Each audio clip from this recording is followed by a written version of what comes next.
Dawn is breaking on what might appear to be another ordinary day in an ordinary Army installation. But not today. Today marks the dawn of a new path for the world's greatest fighting force. Today, the way the Army selects its future battalion commanders is about to change for the better.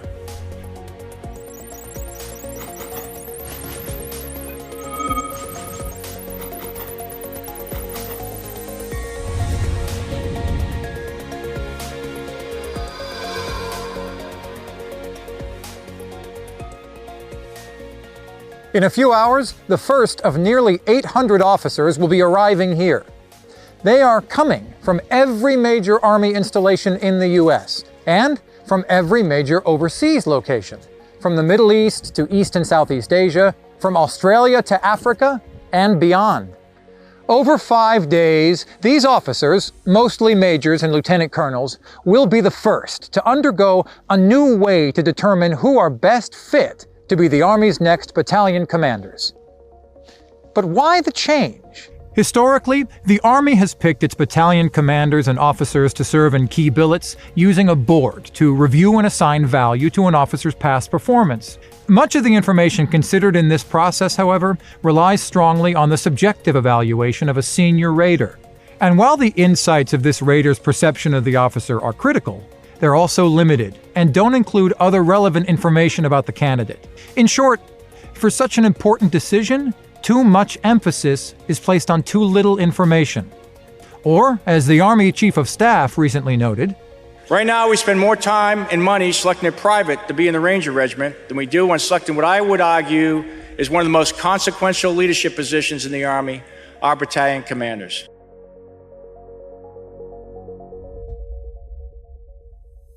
Meet JP McGee, the Army Major General charged with planning and executing the Army's first iteration of the Battalion Commander Assessment Program.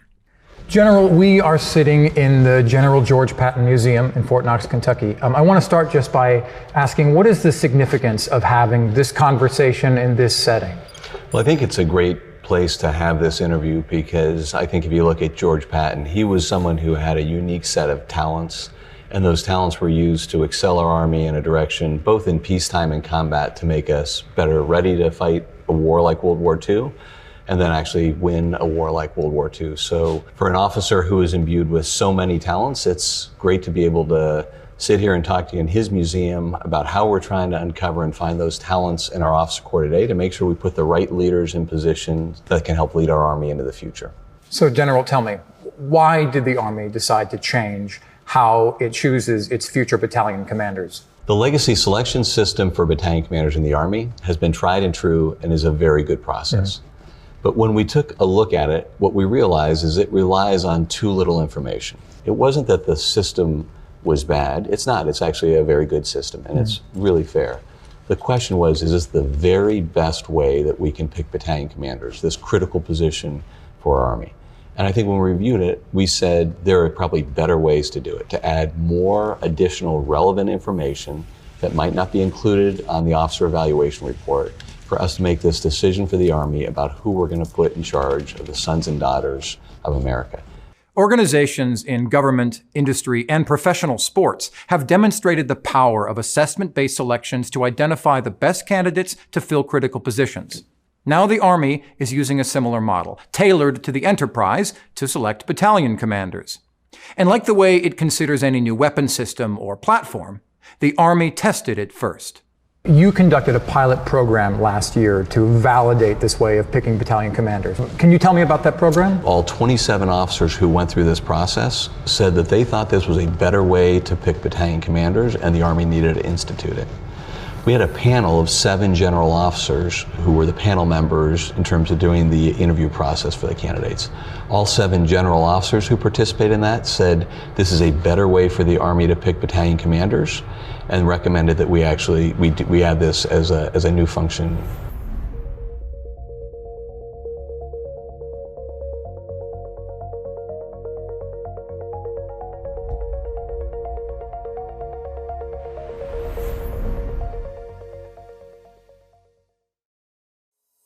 The candidates are given 45 minutes to read a professional journal article on a military-related topic. Next, they're given an essay prompt and another 45 minutes to respond to that prompt. General, what is being measured by the written assessment? So the written assessment is a measurement of a candidate's ability to read an essay and then craft an argumentative essay in support of a thesis. We send the scoring rubric to all the candidates so they know that what we're looking at in terms of their writing requirements. Similarly now, we're adding in a writing assessment, so an objective measure, into the officer corps, so the officer corps will know that if they want to rise to the level of being a battalion commander, it's important for them to do the preparation and work to improve their ability as a writer. That's going to make our communications clearer and better, and it's just going to raise the level of performance across the entire officer corps. I'm wondering, how does the Army account for maybe some unconventional responses from candidates in the written assessment? So I think if you look at the scoring rubric, which again we've shared with the candidates, originality and freedom of thought is very much part of that, and it's actually a graded part, so I think it's encouraged. The writing assignment is the first of a battery of tests that will take place over the 5-day period. Major General McGee gave us insight into the remaining assessments and why they were chosen. So an evaluation is largely a subjective measure. It is what you decide about your subordinates and how you rank them. And so I've served as a senior rater many times. The Army gives me broad guidance in what we're looking at and tells us that as a senior rater, you're supposed to look at potential. But I have wide discretion in how I determine what potential actually looks like. An assessment is something very different. An assessment, as we define it, is objective, and it's the same and it's consistent. So the one piece that every Army soldier is used to in terms of assessments is the APFT. So every 6 months, the Army requires every soldier to take an Army physical fitness test. It consists of 3 events: push-ups for 2 minutes, sit-ups for 2 minutes, and a 2-mile run. The fact that every soldier in the Army knows they're going to be measured in an objective way on that assessment means that they train and prepare in order to be ready for that test. Similarly, we're going to measure them in their verbal communication skills in a fairly unique way. We're going to take a look at their cognitive, non-cognitive functioning, which is also going to be important. So all of these will require officers, in order to prepare for their selection for battalion command, to improve upon these skills that we think are important to have within the officer corps. And you'll see, I believe, over time, a rise in the level of performance in all of these skills that we want to have within the officer corps, just by including it in the selection process for battalion command. The Army, slowly but surely, is learning more about the knowledge, skills, and behaviors of each officer, which might not be apparent or noted in the subjective legacy approach. Now that the candidates for battalion command have been tested on written communication and physical fitness, they'll take the cognitive and non-cognitive assessment, a valid predictor for advancement into senior ranks. Dr. Jake Goodwin is a behavioral and social science researcher with the Army Research Institute. Dr. Goodwin, tell us more about these cognitive and non-cognitive tests and how they're used in the BCAP. The tests are designed to assess the potential of the candidates to perform as a battalion commander, as well as really perform as a senior leader as they move beyond battalion command. The tests have 2 different major components, the cognitive components and the non-cognitive components. The cognitive components measure general cognitive ability as well as some other specific cognitive skills that are really related to strategic leadership. The non-cognitive components measure temperament that's related to performance in these types of positions. The tests that we're using were developed in the 1990s, is that correct? That's correct. Back in the 90s, we started to identify attributes that were associated with leadership at senior levels in the Army. And we performed a series of research studies that looked at whether these attributes actually predicted someone's career progression, performance in the different positions, and ultimately their ultimate rank of attainment. These studies actually took place over the course of 20 years. So it took a long time for us to gather the data to be able to see which attributes actually predicted for this. So the tests that we're using here at BCAP assess those attributes.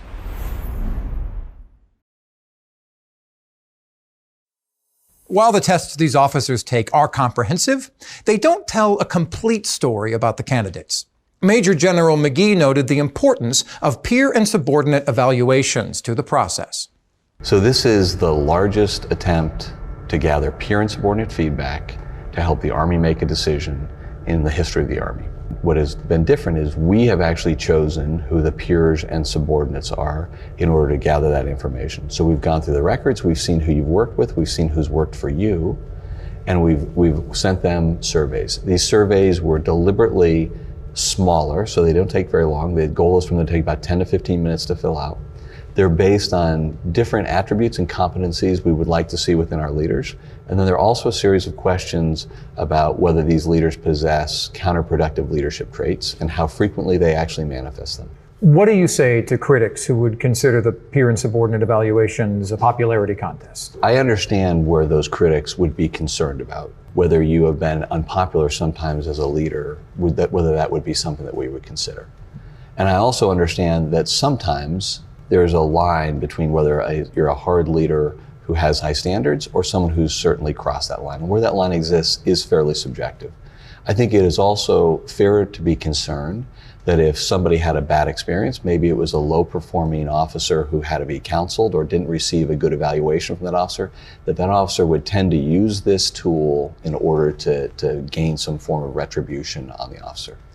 I can tell you, after seeing hundreds of these surveys and reading through them, that the soldiers that we've asked, the officers that we've asked, have used this tool incredibly responsibly. And the vast majority of the evaluations on our officers who are coming forward for battalion command are tremendously positive. Okay, so that hasn't shown itself. The other piece of this is that information is all contextualized by a group of very experienced panel members. So a major general, 2-star general, 2 brigadier generals, and 2 former brigade commanders, so colonels who have a tremendous amount of experience. They've all led formations, and they understand the nature of leadership doesn't mean you always have to make everybody happy, and it's not a popularity contest. And I think the leaders that are sitting on these panels and making these decisions have proven themselves tremendously capable of contextualizing the information, positive or negative, about any one of the candidates. Dr. Melissa Wolf is a senior research psychologist with the Center for Army Profession and Leadership. She helped develop the peer and subordinate assessment that provides insight into the leadership effectiveness of the candidates for battalion command. What is the assessment designed to tell us about each candidate? The assessment is basically going to tell us how the leader operates within the demands of battalion command. So the assessment was specifically designed to capture those key behaviors, competencies, and attributes that are known to predict success in battalion command. And we asked a number of their peers and subordinates how they operate. And so this assessment basically gives us a sense of what are their strengths, what are their capabilities, and what are some of their developmental needs relative to what we need out of our battalion commanders. Does this assessment help detect toxic leadership? Well, that's an interesting question. Toxic leadership is something that the Army has been studying for a number of years. And we've actually realized that the phenomenon of toxic leadership is more than just a negative label. It's a series of behaviors, a whole spectrum, from behaviors that are really benign, that people aren't intending to do it, all the way up to really negative behaviors that are abusive, or what's more formally known as toxic. And Army research has shown that many behaviors on that spectrum can contribute to negative outcomes, such as decreased readiness, decreased unit cohesion, decreased disciplined initiative, things that the Army really cares about for accomplishing the missions. And so yes, this instrument does assess the frequency with which the candidates engage in counterproductive leadership. But that being said, it's the frequency. If you have a bad day and you yell in the unit or yell at someone or lose your temper, that's not necessarily an indication of consistent counterproductive leadership. That's a bad day. So what have you learned about BCAP candidates through this assessment? We have learned that we have a lot of really good lieutenant colonels and major promotables out there who are going through this process. The vast majority of individuals are exhibiting the competencies and behaviors that we need them to. They're effective leaders, they delegate well, they create a clear vision. And we're also learning that our peers and subordinates have a really unique insight into their candidates, which is helping us to provide a really rich understanding of the candidates' capabilities.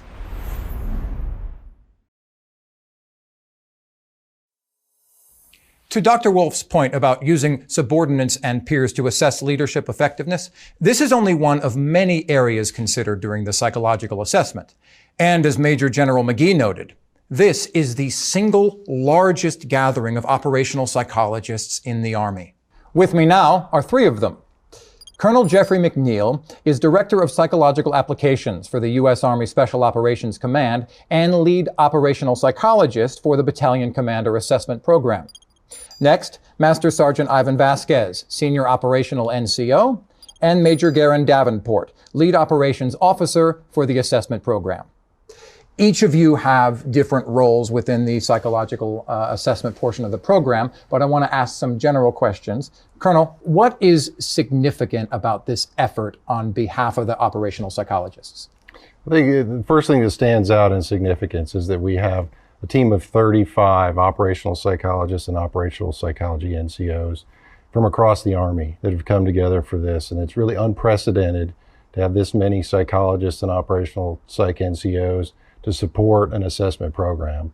Can you tell me, what is the value to the Army of these psychological assessments? It's focused on suitability attributes rather than a diagnosis or looking at kind of a mental health assessment. That's the important distinction of what operational psychologists bring. Major Davenport, can you talk about the leadership reaction course? So basically came out and there's various events on the leadership reaction course, and we went out and looked at, hey, which of these events is going to be most important and help us get the best glimpse at some of what these candidates do, not only as a leader, but also as a follower. So that's really important. So we've been keeping the data, we've been looking at it. All this data goes to interviewing psychologists. We're not out here just running any test that we can think of or any assessment just because it's a good idea. Everything's looked at, so if it doesn't make sense or if we're not getting anything of value, there's no sense of putting a candidate through these assessments. With me is Staff Sergeant Ronnie Morales, Psychology NCO, to further explain the leader reaction course behind us. Sergeant Morales, what are the candidates doing and how does it figure into the assessment? All right, so what you see these candidates doing here today is tackling some obstacles. So what we're trying to kind of get from these obstacles is how they perform as a leader and as a follower. Some of these obstacles are really challenging. Some of them actually have no solution, have no right answer. Some of them do. We really don't care so much if they're successful at completing the obstacle. We're really more looking at how they engage with their teammates and how they perform as a leader and how they perform as a follower. I'm catching up with some of the candidates as they complete the LRC. Lieutenant Colonel Ramon Briganti, what are your impressions of the course and the assessment program so far? Well, I think it's a great opportunity to get a deeper assessment of all the candidates. Typically the board only looks at each file for a very short amount of time, so this goes beyond the paper, and I think it gives the Army leadership a better sense of who we are individually, what our personality traits are, and just how we interact in a social setting.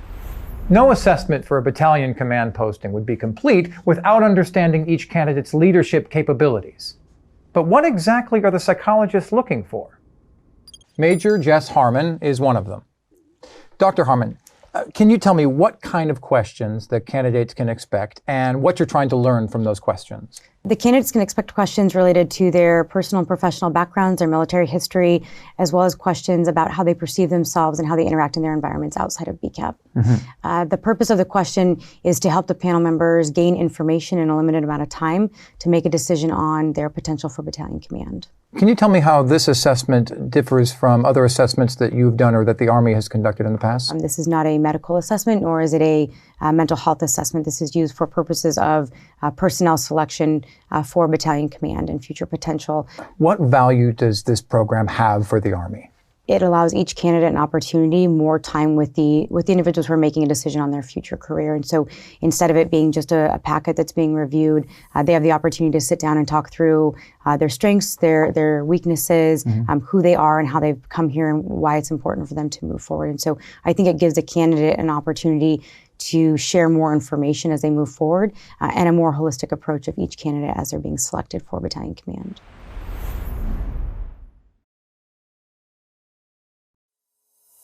Welcome to the blind panel interview. Depending on your viewpoint, it's either the easiest or the hardest day of the program. The panel is composed of 5 voting members, a 2-star general, 2 1-star generals, and 2 former brigade commanders. There are also 3 non-voting members on each panel, including a panel moderator, a command sergeant major, and a senior psychologist.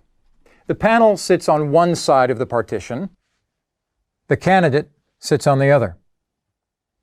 But why a blind interview? How do you do the best informed process?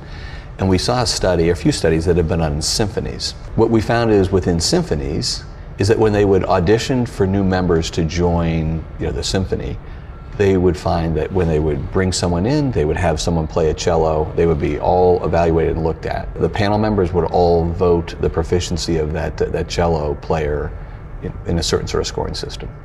But when they erected a screen between them so you couldn't see the player on the other side of the screen, what they found is they made tremendously different choices about who they would pick as a cello player. So we decided to erect that screen in order to see how that would reduce the bias and focus the panel members on really listening to the candidates and then focusing on what we're asking them to evaluate them on, which is their ability to communicate in the verbal form.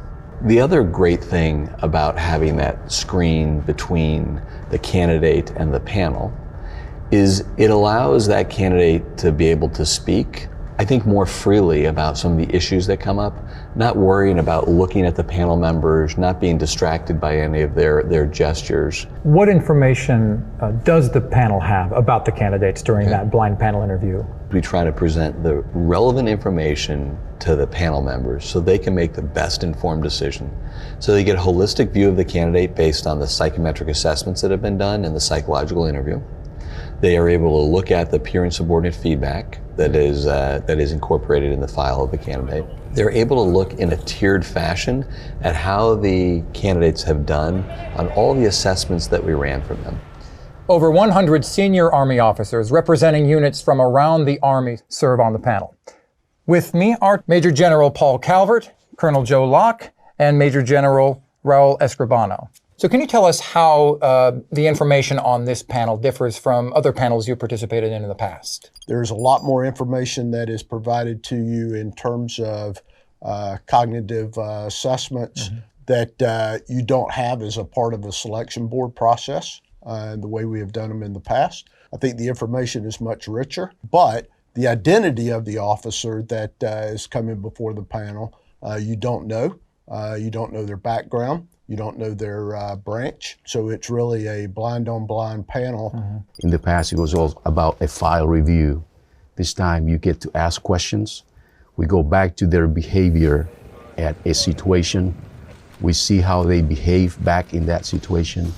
Then we see how they acted, and then we understand and see how they perform in that particular situation, which helps understand future behavior for the candidates. So that's what we're looking for. We're looking for battalion commanders that can perform under a lot of stress, but trying to understand how they're going to perform in the future.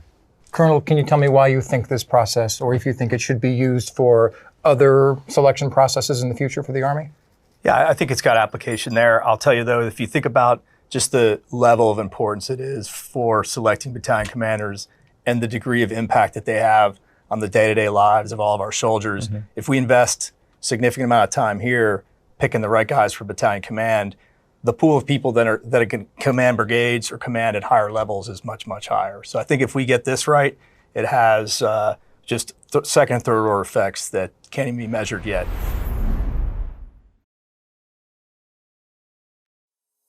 As the program winds down, we wanted some parting words from those officers who just completed the Army's first Battalion Commander Assessment Program. Major Armstrong, did the program meet your expectations of what you thought it might be? I mean, most challenging was probably being resilient as each, assessment was administered. So, as you take an assessment, you're obviously going to go back to that, wonder what you could have done better. But at that point in time, you're faced with another assessment. And so it's a matter of continuing to push forward and trying not to look back too much. Anytime you do one of these courses, especially one of these that is sort of a first for the Army, you expect there's going to be a lot of friction and a lot of hiccups, but it really exceeded my expectations. Highly professional, consistent, and fair across the board. I felt like the sequencing was excellent, and just the professionalism of the NCOs and the officers that ran this program, I was very impressed. Can you pinpoint over the last 4 days, what was one of the hardest parts?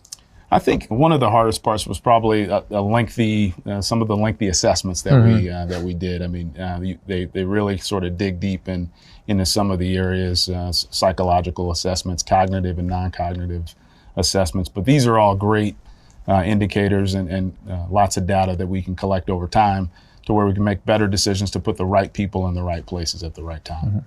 This really looked at the whole person, your emotional side, your physical side, your mental side, and then just, your strengths and weaknesses. So I thought this assessment was much more in depth, much more thorough, and more of a 360-degree approach. And I think it's definitely a better way to assess battalion commanders, and especially the fact that you're being physically looked at, and then talked to, and all the different metrics and assessments. It definitely gives more depth to some things. So very good. There's certain things you can control. You control your physical fitness and your height and weight. So I mean, you've got to make sure that you do that. The PT test is graded to the Army standard, and I think that was a wake-up call for some folks that weren't maybe used to the standard being graded as the standard. I think bringing us together, getting us on the same playing field, if you will, is a great way for us to see the transparency with how we're getting evaluated against our peers, and then also for the Army to know that they're getting a uniform product with what we're going through here. So far, it seems like it's pretty validated. It's very professionally run, and they keep us moving. So there's not a lot of sitting around and waiting, which is good. Well, this is really my first type of assessment that I've gone through, and absolutely overwhelmed my expectations. It's been extremely efficiently run. The scariest part of the leader reaction course was just watching a bunch of 40-year-olds trying to negotiate those obstacles. So we're very happy our wives and spouses weren't out there to make fun of us. Going with a good attitude. Don't dwell on what happens. Continue to push forward, and it'll be fine. General, tell me about what happens to the candidates after they've completed the course. Within about 2 months, we believe we'll have a finalized and approved list of an order of merit list for those officers. So about 2 months for the initial results, ready for command and not ready for command, to be approved, and then about 4 months for the actual slating to occur, where officers who are determined ready for command would find out what battalions they would go to. For those candidates who don't make either list, who are not deemed ready for command, are they at a standstill in their military career at that point? If it fits within their timeline, they'll have an opportunity to come back next year and compete again to see if they're the right candidate to be a battalion commander. They'll be provided some developmental feedback in order to help allow them to improve over the next year, and then they're allowed to come back and try to be a battalion commander again. If you want the big picture about the Battalion Commander Assessment Program and how it ties into Army talent management, there's no one better to ask than the Army Chief of Staff, General James McConville. So, Chief, why do you consider this program to be so important for the Army? I think this program is absolutely critical because battalion commanders that raise the group of the next leaders of the Army, every soldier, every non-commissioned officer, and every officer they touch is a future leader in the Army. The Battalion Command Assessment Program is a transformational change in the United States Army. It's really going from very good to great. And that's what we need to do. We know in the future we're going to be in a time of great power competition. We must have the best leaders, and this program is going to allow us to put the best leaders into what I consider the most consequential command job in the Army, in battalion command. We're very blessed to have the greatest leaders in the Army, and this process is only going to make us better. The Battalion Commander Assessment Program is the foothold for a talent management revolution that is sweeping through our Army. It marks a transformational shift in how the Army selects officers to serve in the most consequential leadership positions. And the Army is intent on getting it right. Our soldiers, our Army, our nation depend on it.